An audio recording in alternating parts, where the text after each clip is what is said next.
this is the analogy I often use.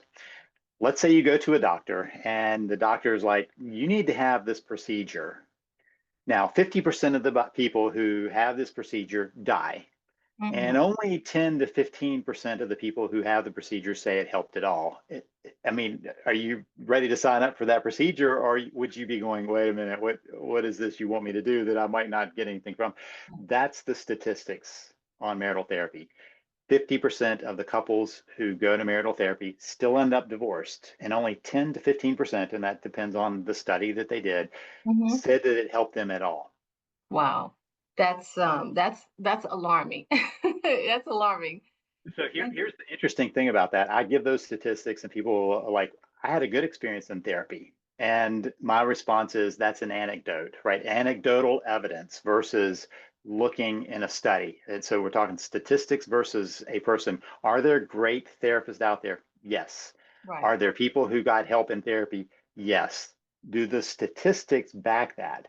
No. Just like that procedure I was recommending, some Hmm. people survived, and 10 to 15% said actually that procedure helped. So, yes, it can. It's just that the setup is tough when that is the first default for people when they have a marital problem. So I guess that was what I was going to ask you too about the statistics of successful marriages after going into counseling. Because I did it, I did it a few times along the way, and you know, Here you are. yeah, here I am. Here I am. We were even like marriage therapy dropouts. Well, So and by the way, that's typical. I mean, so the reason is because at some point, a lot of people start the process very hopeful, and then they start seeing it imploding. So there are three core pieces that I see. One's got a couple of circles to it, but there are three core pieces. The first one is preparation. Not the people coming in, but the therapist. okay. So when a state licensed somebody to be a therapist, that means they've done the training and the licensure to be a therapist, not a particular therapist. And so they can choose to see the populations they feel like they're qualified to do, which is fine, except for many times. So there is a difference between individual therapy in a mindset and couples or family therapy in mindset of the therapist. My training was I did individual training, and then I kind of focused in on couples and families, a systems approach.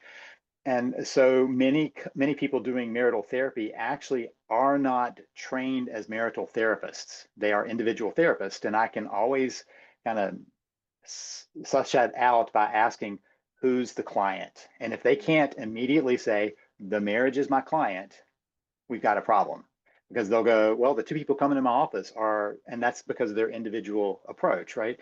And when you have two people in your office, you're going to side with one.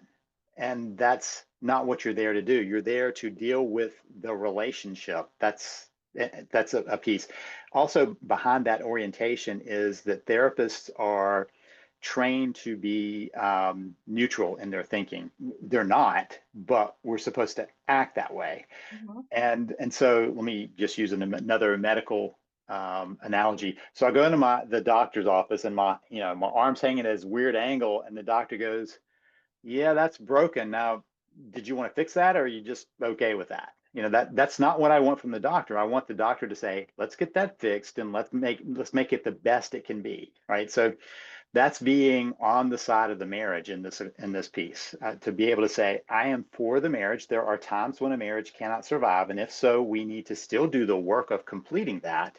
Mhm. But let's see what is possible. If I go to marital therapy, I'm there for the marriage, and yet many therapists in their training aren't able to get there.